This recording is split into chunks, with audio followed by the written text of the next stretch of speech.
ভালোবাসার মানুষ কখনোই তারা না যারা আসলে আঘাত দিয়ে নিশ্চিন্তে ঘুমাতে পারে, যারা আপনার কথার কোনো মূল্যায়ন করে না। আপনি যে কষ্ট পাচ্ছেন সেটা তার হৃদয়ে কোনো ইফেক্টই ফেলতেছে না। আসলে কি তারা ভালোবাসার মানুষ? একজনের সঙ্গে একজনের ঝগড়া হতেই পারে, মনোমালিন্য হতেই পারে, সে হয়তো আপনাকে অনেক বেশি বকা দিতে পারে, হ্যাঁ, কটু কথাও হতে পারে।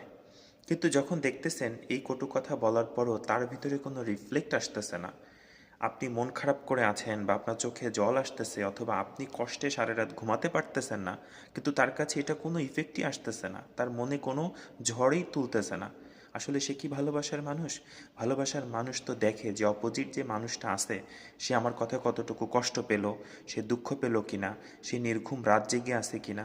যখন সে অভিমান ভুলে কাছে টেনে নেয় এবং আপনার পাশে নির্ভরতার হাতটি বুলিয়ে দেয়, তখনই তো তাকে আমরা ভালোবাসার মানুষ বলতে পারি। কিন্তু এই ব্যাপারগুলি যে লুক আফটার করে না, এই ব্যাপারগুলি যার কাছে কিছুই মনে হয় না, আসলে সত্যিকার অর্থে আমরা মনে মনে তাদেরকে যতই ভালোবাসার মানুষ বলি না কেন, সত্যিকার অর্থে দিন শেষে তারা কখনোই আমাদের ভালোবাসার মানুষ হয়ওনি, কখনো হতেও পারবে না। ধন্যবাদ।